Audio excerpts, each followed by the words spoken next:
Well, welcome to Black Men Speak, one of the best podcasts that highlights ordinary Black men doing extraordinary things. I am your host, Keith Dent. We're in a new month. Happy November. So it's great to be here. One thing, when I was growing up, I loved reading the Alfred Hitchcock mystery books.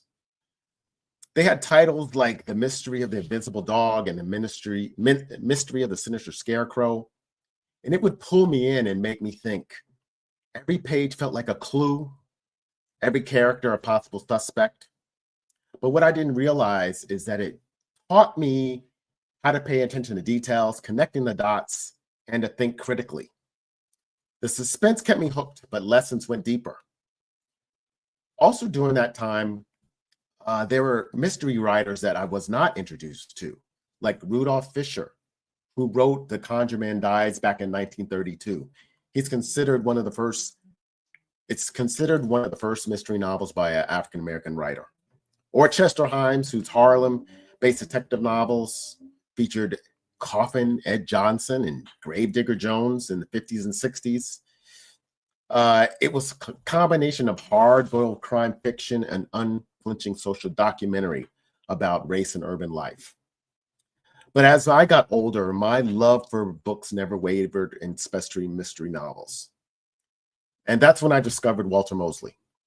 Walter is one of America's most versatile and acclaimed writers with over 60 books spanning mystery, literary fiction, science fiction, and even nonfiction.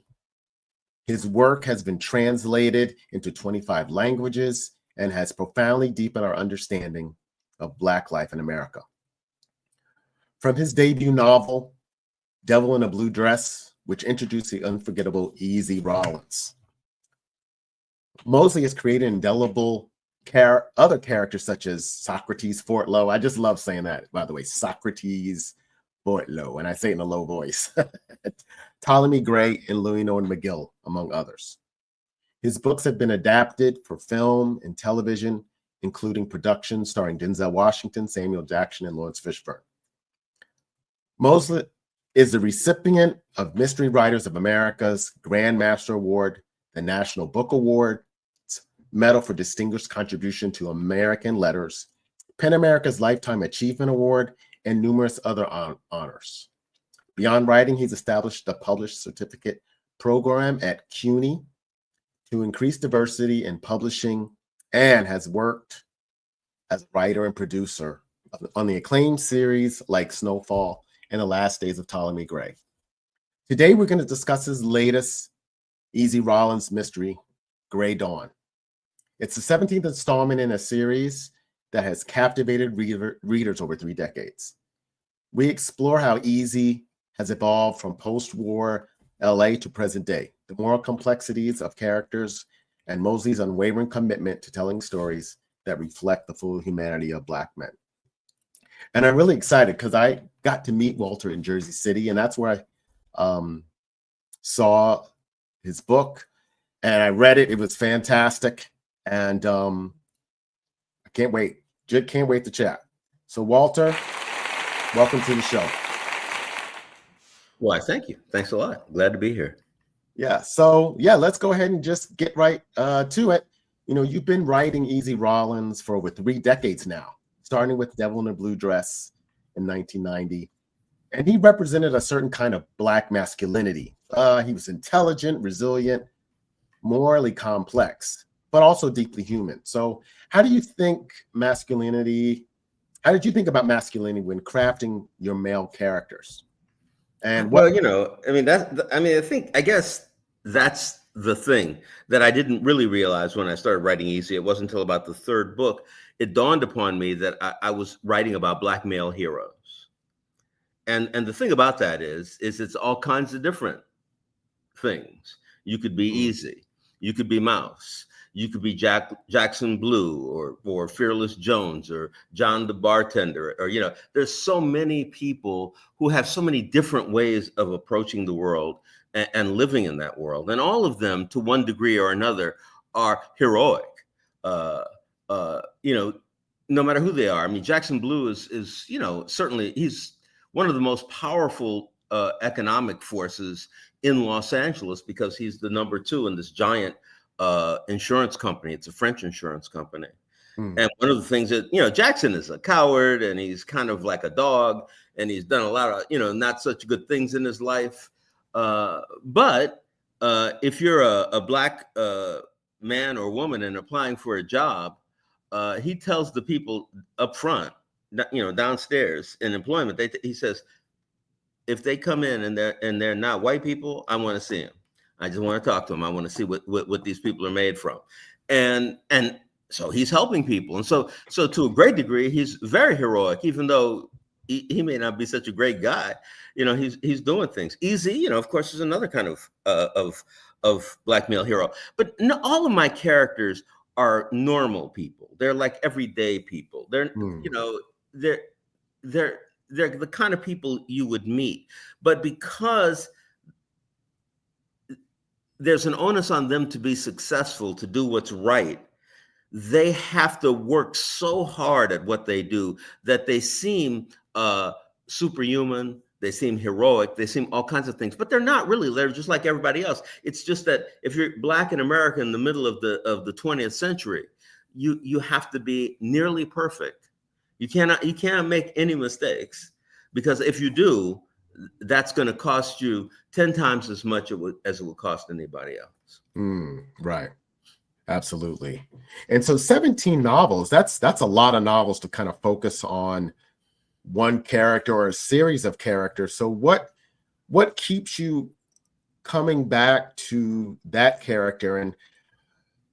And we'll kind of get into it a little later, but how do you try to keep them fresh? Well, you know, I don't try to keep them fresh. You know, now, okay, there's 17 books about Easy, but I've published 62 books. So there's all kinds of other things I, you know, talk about and people I talk about. I love writing about a character. And if I find myself getting stale, I just stop doing that. I don't write about that anymore. I start writing about something else. Now, that might be just at that moment, or maybe it's a character that I don't write about anymore. But you know, it's not hard to keep it fresh because, you know, Easy's life has been the first book was 1939. The newest book is 1972. So Easy has been, you know, he's just been, you know, slogging along all that time, trying to, you know, to make something of himself and of the world that he's living in. Yeah, and he's reached kind of I guess since it is 1972, he's kind of reached a new stage in his life. He has a thriving detective agency. He has a home in the hills. So how do you approach writing a character who's kind of aged and evolved over such I guess, a long period of time? What does the particular phase of Easy's life allow you to explore that maybe you didn't do in the early stages? of writing? Well, I think, when you're younger, you're braver, partially out of ignorance, partially because you're stronger. There's a kind of a confidence that you carry with you. There's a future that you're working toward, that's your own future. Whereas when you're in your 50s and 60s and on from there, you're not so much thinking about your future. That's one thing, and you're also wondering about the future of your children, of other people's children, of young people, and also even of older people. Somebody who's they're getting old. They don't get around as fast as much as they did anymore. They might need a little help figuring this or that out in order to live. And so you're more a social creature than like a one-off creature of in your 20s and early 30s. Yeah, right. Okay, absolutely. And so that does segue nicely into the fact that, and I don't want to try to give a lot of information away for those who read the book, because it was a great book, by the way. But you introduced your first female detective at the agency. So what inspired you to bring this character into Easy's world, and what dynamics does she bring to the story itself? Well, that's a difficult thing. He has an assistant. Her name is Niska. And Niska she's been working for Easy and his two partners for a moment. Hold on a second.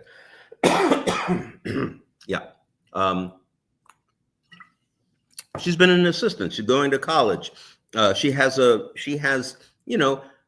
She's still figuring out where she's going in life. And this is 1972. And so one of the big things going on in America is feminism. That there are women, of all, ages, races, religions are beginning to say, wait a second, things have changed in America. It used to be that the man could, be having a job, and the woman could take care of the home and raise the children, and that was enough to have a future. But we have to go to work now. And if we have to go to work, you have to treat us as equals, not as, you might have treated somebody 20 years ago, 30 years ago, or 100 years ago. And that's it's an interesting moment. And Easy is running through this. All kinds of women are appearing in this novel who are responsible for themselves and the people around them. You have Mama Joe. You have Mary, who's married to the the criminal of criminals, married to the number 3 policeman. You have John, the bartender's fiance, who's helping him figure out his life. You have all kinds of womanhood that is seeing itself differently than it had previously. And so she's not a detective yet. Niska has asked Easy in the previous book, Farewell Amethystin, he said, I'd like to learn how to be a detective. And he says, well, okay, we'll see how in his head, he said, I can't even imagine you being a detective. I can't even imagine a woman detective, because of the history he has. He said, but the thing that makes it Easy different is he says, but if you want to do it, I'm willing to, give you a chance to see if you can do it. And I think that to know where she's going, I have no idea where she's going to go in the future of this series. But right now, she's a person who can help Easy do things that he's going to use anybody he can to get what he needs to get and get where he needs to go. So and that's just it. It's because one of the things that I'm doing as I go through this stuff, I'm addressing the period, the age. Mouse has a new girlfriend. She's not only Vietnamese, she was, when she was in Vietnam, a Viet Cong, and she's very serious. And Mouse, that's perfect for Mouse, because you can't get too criminal for Mouse. And so he's like, okay, well, you Viet Cong, that's good. You my girlfriend, let's start a family. And it's all of it is you see the power, that thing during the late 60s, early 70s, the women who were part of the North Vietnamese army and the women who were part of Viet Cong, they worked side by side with men doing everything that they did. And this is something, this is in a way just talking about that period of time. And Easy is that has that mindset that he doesn't necessarily believe in these things, but he's willing to give them a chance in his experience. Right. Absolutely. Yeah, I did find that quite interesting, and just also the way you weaved it into the book. So and I have to say, I have read some, not all of the mysteries, but when you think about weaving history, real history into the books, how much do you do a lot of research or kind of decide what you want to weave in depending on the times? Because of course, since it's set in LA, there's so much that goes on there, and things are changing, of course, rapidly. So how do you decide what you want to weave in? It's so hard. Number one, I hate doing research. Okay. Research is so funny because nothing, because no matter how much you learn, at some point or another, you're going to have to make a decision on whether it's true or not, what impact that it has on culture or not, what's right, what's wrong. All of it is so difficult. But of course, so I think that I'm more talking about general trends than I'm talking about individuals who might exist historically. In the last book, I was talking a lot about Angela Davis, but only because she was at some very important moments just around that time. But on the whole, even when I was talking about her, it's the guys in his in his office are talking about Angela, and they have their own opinion on what she did and what she didn't. Some of them don't like her. Some of them think, well, this is great. She's standing up for the black man, and it goes, all that stuff. And that's what's so interesting to me. The idea of the time, not so much the specific, details of that time. Okay.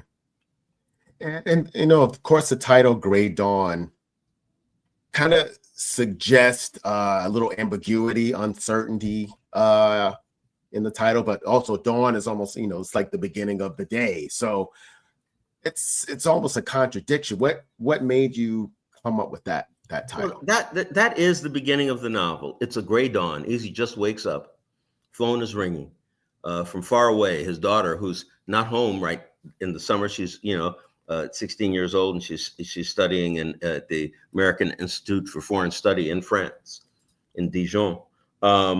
He's living in the ultimate gated community. The woman, there's 6 houses on top of this mountain. One is lived in by a woman who owns the entire mountain. Nobody else lives on that mountain. It's those people in those houses and the 5 Sicilian security guards. Right. And the only one way to get up is by a funicular. It's like he's completely separate, a beautiful place. He doesn't have to pay for it. He's having anybody else who said this life is great. I mean, I have made it. I am okay. But the thing is that Easy, his life was, I was a black man living among black people in New Iberia, Louisiana, in Fifth Ward, Houston, Texas, in Watson, Los Angeles. I was working with black people, and I was helping people. Sometimes they come and ask me to help them, and they can't pay me, but they could have their wife make me food every week for like 3 months, and and sometimes people do me other kinds of favors, and that was the life where he that was when he felt most alive, and that gray dawn, he's realizing that even though he has everything that somebody else might want, he doesn't have what he needs. And that is that's a sad moment for him. Yes, interesting. And that kind of leads to a question which I hadn't thought of, but since you kind of went through his history, does it make when you, I guess when you come across maybe someone that's encountered you for the first time in your books, especially anyone from the Easy Rawlins series, does it make it challenging for, I guess, readers who hadn't read any of the older books to kind of get a sense of really his character or your style? Or is it, I guess, just as fresh no matter what book you pick up? It doesn't matter. Every book is completely contained. The stories, the ideas. Some of the characters come from other books, but or from other, from previous books. But that doesn't matter because when you meet them, you know everything about them. You find it out. I think that if you read this book and then you go back and read, some book in the middle, a Little Yellow Dog or something, you'll have a different relationship with that earlier book than you might have if you just read it first. But the books stand on their own, so it doesn't really matter. People can decide to do what they want. Gotcha. Okay. So beyond the mysteries, you've written science fiction, young adult novels, literary fiction. I think The Last Day of Ptolemy Gray, I really like that. How do you navigate between these different genres? What does each kind of genre allow you to do or explore as a writer? Well, that's the thing. Genre does what you're trying to write about will often inform the genre you're writing in. When I wrote Blue Light, which is my first, science fiction kind of book, I'm not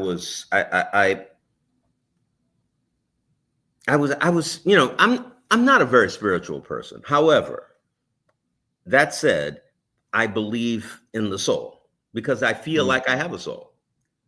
And so I wanted to write a book about somebody, not necessarily on purpose, discovering his soul. And so I'm not going to write a science fiction book. I mean, like a mystery, like let's say you write a mystery, guy comes in, Mr. Rawlins, I think I got a soul. Do you think you can find it for me? That's not going to work. Right. And so that needed to be a science fiction book. Recently I wrote a book, because there's so many Black characters in the world of film, especially, but also in literature, where, there's only certain types of Black men who are ever talked about, Black women too. And so I decided to write about a whole bunch of Black people who don't fit into those molds. That's when I came to the short story collection, The Awkward Black Man. Yeah.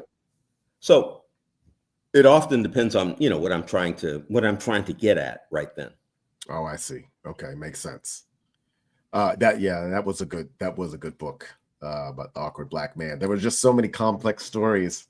And I think I told you when I met, I wish I would have brought that book and written down all the notes, because there was some characters that were just like really mind-boggling. I can't remember. I think the last story, well, I don't want to go through it because I don't want to mess it up. But I love that book, by the way, because the fact there were different complex characters in the book that you would not really think about that would be written about.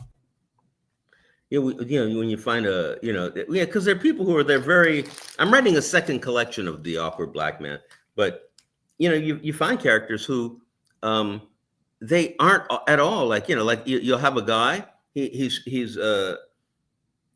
that people are hiring at this bank, and he goes there and they say, well, so here, when you fill out the thing, you didn't fill out race here. We kind of need you to, because we're hiring, African Americans right now. We want to make sure.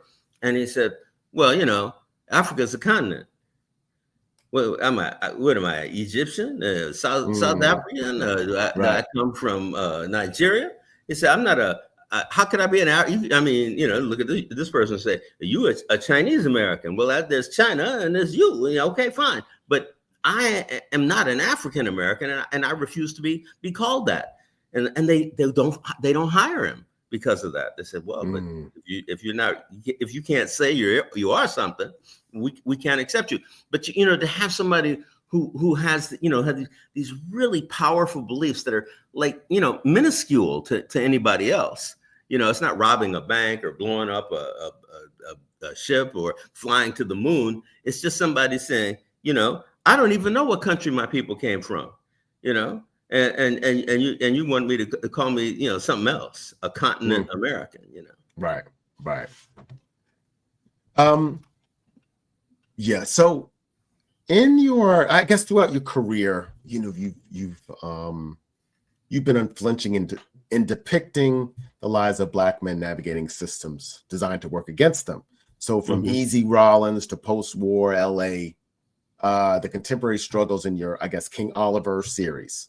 So do you feel a kind of a responsibility to tell these stories, and how has that evolved over the course of your career? Well, one thing I realized a long time ago was that, one second. One thing I realized a long time ago was that if you weren't a part of the popular fiction of any era or age, if you weren't you know, singing songs, if you weren't starring in a movie or writing movies, if you weren't writing a book, a novel, or a character in a book or a novel, and if your people are not there, then you won't be there. You won't be part of history, because history is a very right now kind of thing. And so, when I was a kid, there were no Black people on television. There were no Black novels being sold. There were Black singers and dancers, but they were on race stations. You know, there are people. Most people said, you know, they never heard of a Black doctor or a Black president or a Black, you know, anything. And what's so important is to make sure that people exist, no matter what they are, no matter what they're doing. Is that, but those people exist. And I think that's one of the reasons I was writing. So I was saying, these people who I know and love exist. And here's their story. And that makes you a part of history. Yes. Not just absolutely. Me, everybody who does that. Yeah, go on. Yeah. And so I guess in 2025, what stories aren't being told about Black men or Black characters in general? And do you what does that concern you, or what gaps are there that really are a concern for you? Well, you know, writer? Honestly, the opposite question is an easier one to answer. What is covered? You know, the thing is, if you all of a sudden right now started writing about an innovative Black plumber, I promise you it would be the first time it ever happened. If you write about if you write about a Black soldier who decides to defect to North Korea, you know, I think there was one, but the thing is, that man's story would be the first time you ever heard of that thing. I mean, the idea is there are so many stories that have gone untold. There are so many potential dramas and comedies that we haven't paid attention to, that you know, I mean, it's kind of endless. You know, I look at the books that I write, and one of the things, I don't know how good they are or they aren't, but I do know that most of them, it's the first time kind of thing, you know, or the second time, you know, something like that. Right. Well, I mean, I completely agree. I mean, that's one of the reasons why I do the podcast, because there are just so many stories that we just don't hear, and they just need to be told. And it doesn't have to be like anything earth-shattering. It just be maybe you saved your entire town or something. You know, it's just like a story that is just fascinating and we need to hear about. And I think one thing that's great about the books that you write is that the characters are complex, and it just makes us Black men or just Black characters in general feel more human. You know, we're not superheroes all the time or super athletes or entertainers. We're just humans trying to make our way in the world like everybody else. Yeah, and that isn't necessarily, a lot of people don't understand that.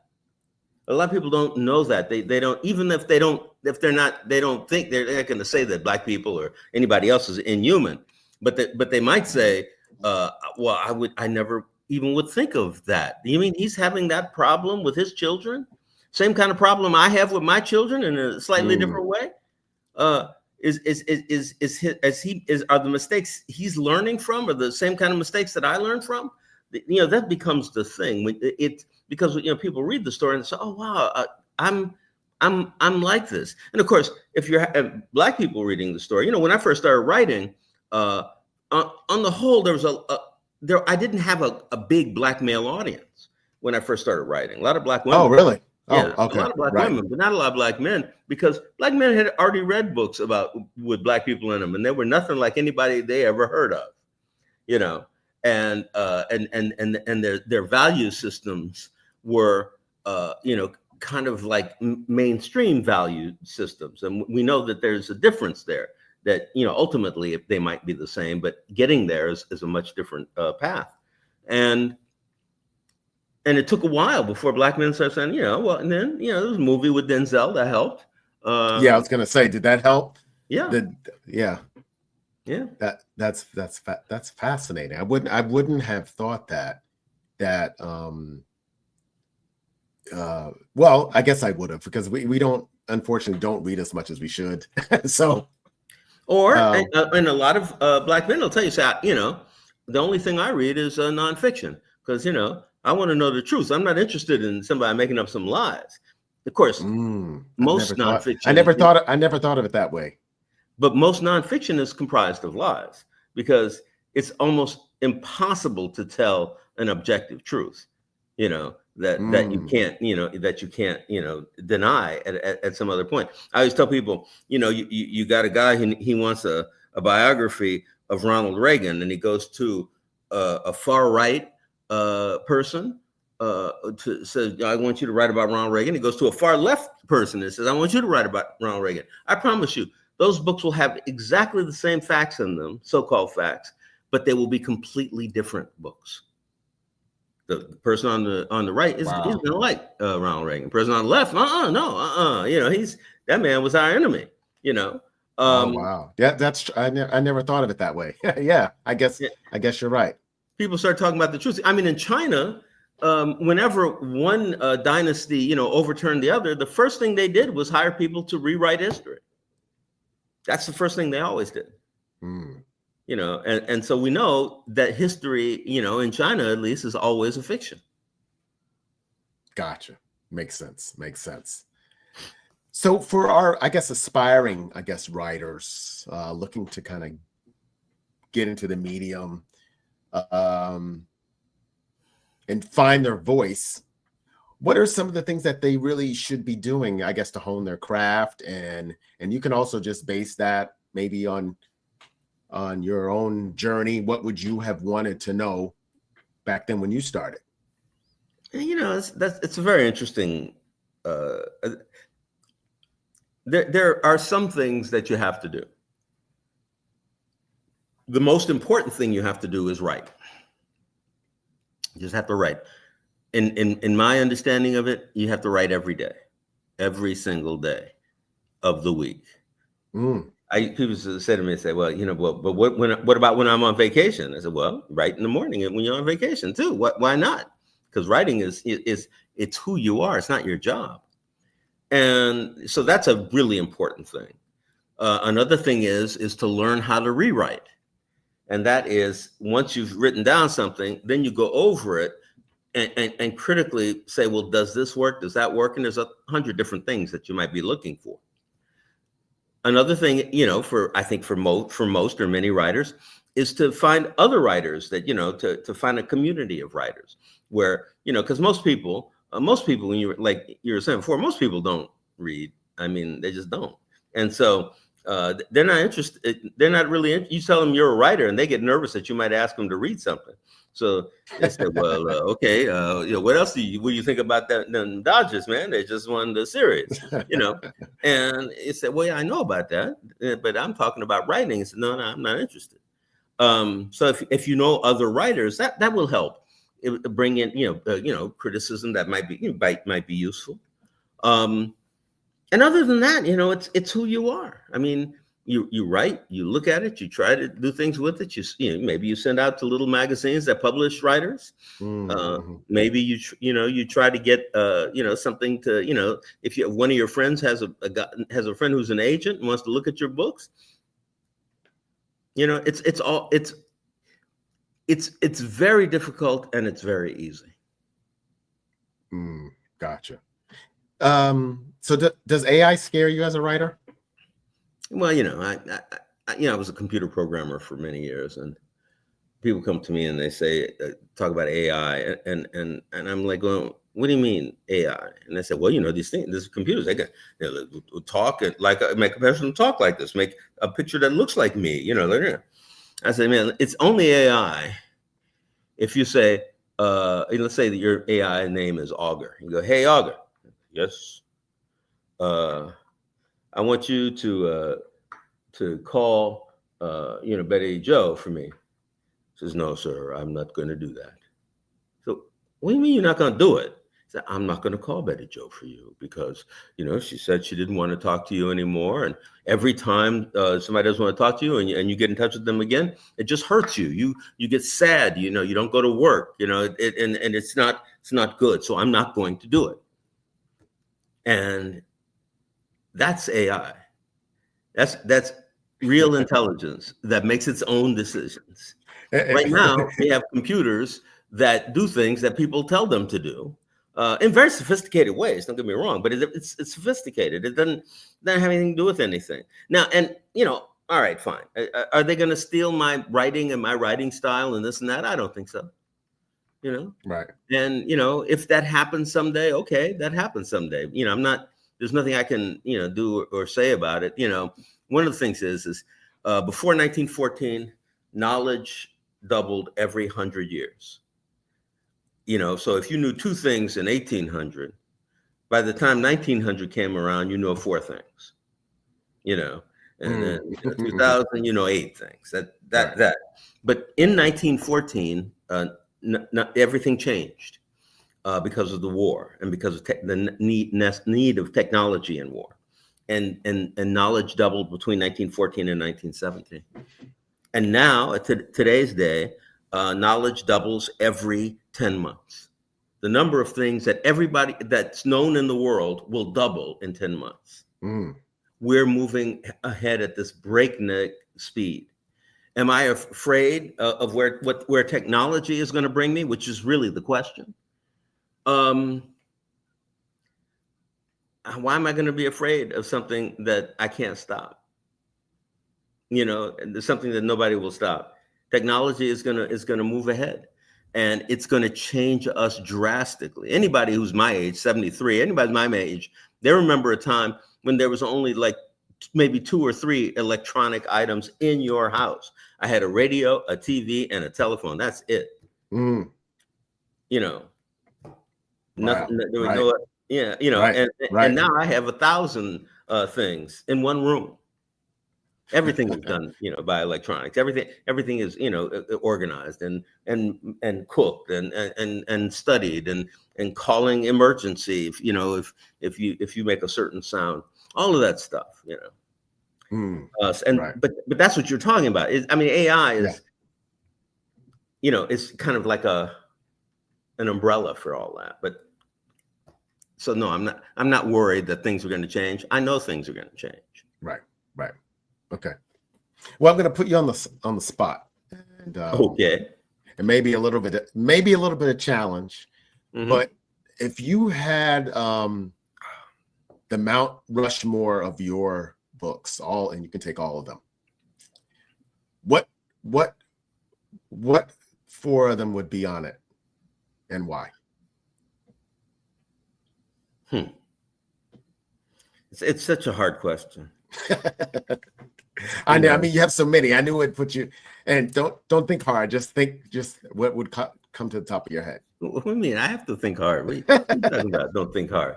Um, yeah, I probably I can't tell you exactly. I would probably go through I'd pick out the most four genres, Okay. and I would pick out one from each one of those. Okay. Um, one from literary fiction, one from mystery fiction, uh, one from erotic fiction, Okay.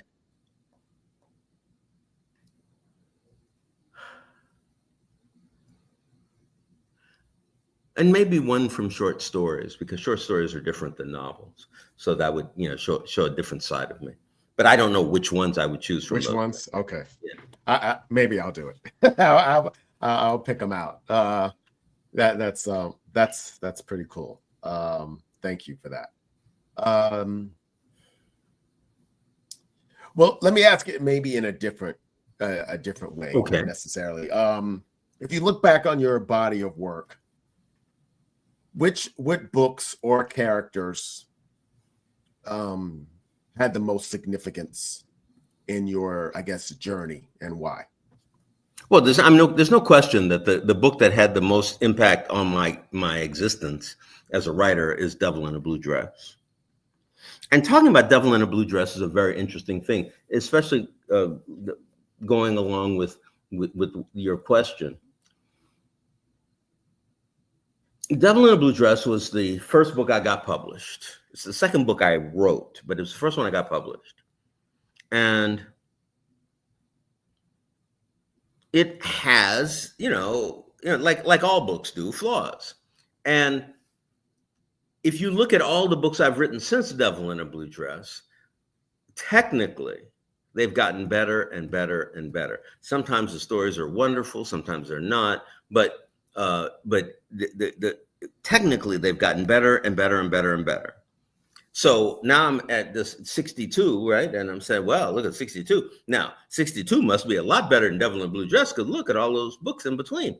And I said, well, yeah, but technically, my most recent book, Gray Dawn, is like a much better constructed novel, but it's not a better book. Devil in a Blue Dress is a powerful novel. And, other writers might be able to say, well, what's the best? And they choose, how, technical you were. But people reading books, ask a guy, what's the best book you ever read? He's maybe 25. He says, oh, Winnie the Pooh, no question. That book, when I read about Winnie the Pooh, I was there. I was, and so he said, but Macbeth by Shakespeare is so much better. He said, well, yeah, it is better. He said, but I don't love it anymore, than I do Winnie the Pooh. Winnie the Pooh said, you should be reading me. You should be reading me, Right. And I, so that's kind of how I feel. So definitely Devil was great for me. And also it was great, it introduced, my writing to the world, and people liked it. They like it today. It's the book that sold the most of all my books, that's for sure. Oh, wow. Okay. Yeah. So you say what was the flaw that was in it? That Well, you it's just that, the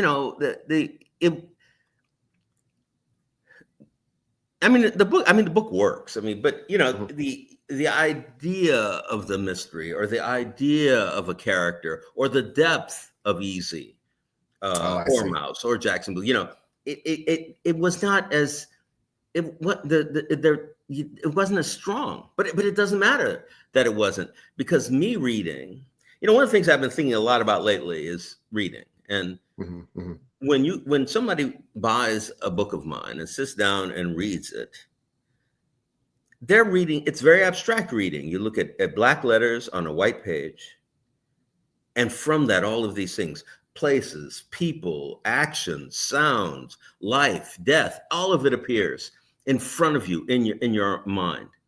And you're creating that yourself. You're creating life. And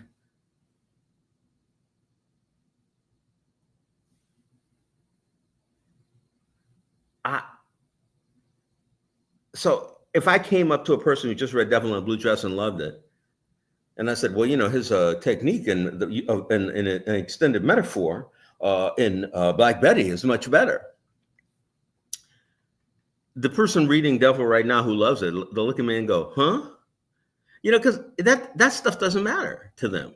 What matters is the story they made up when they were reading the book. And that's the best book allows the reader free reign to create. And all these other things that a writer might say is better or worse is kind of meaningless. Yeah, and I love the fact that you said when you read, you can create all of these things. Like you create sounds, colors. So why do you think that we just don't read more? Well, I think that one of the things when knowledge doubles as fast as it does, you don't have time to keep up. I asked whoever it was, ChatGPT or AI. Oh, you did? I asked the other day, I said, how many books are published in a year? And the answer that came back was 8 books are published every minute. Wow. Now, that's very possible. There are 8 billion people in the world. That's really possible. Now, one thing I know back in the 16th century and the 15th century, you could have if you were rich, you could have a bookshelf with every important book ever written right there, right, on a wall in your house.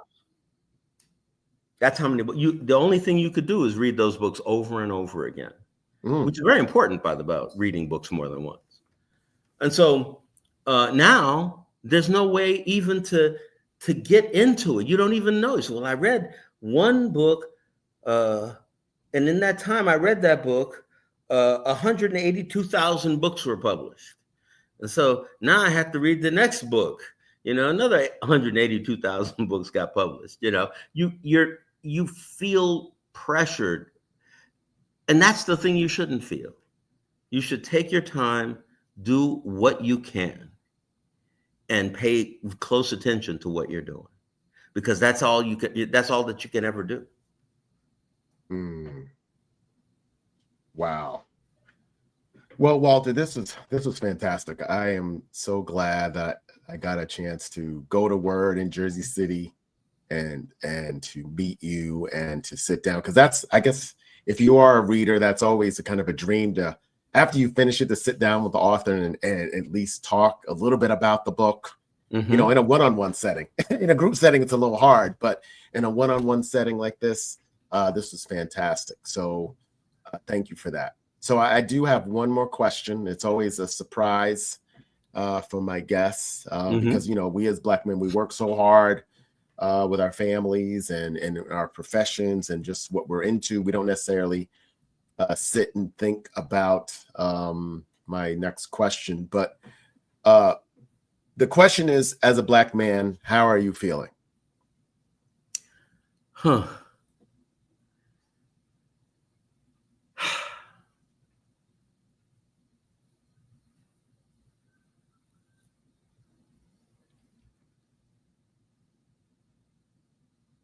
Well,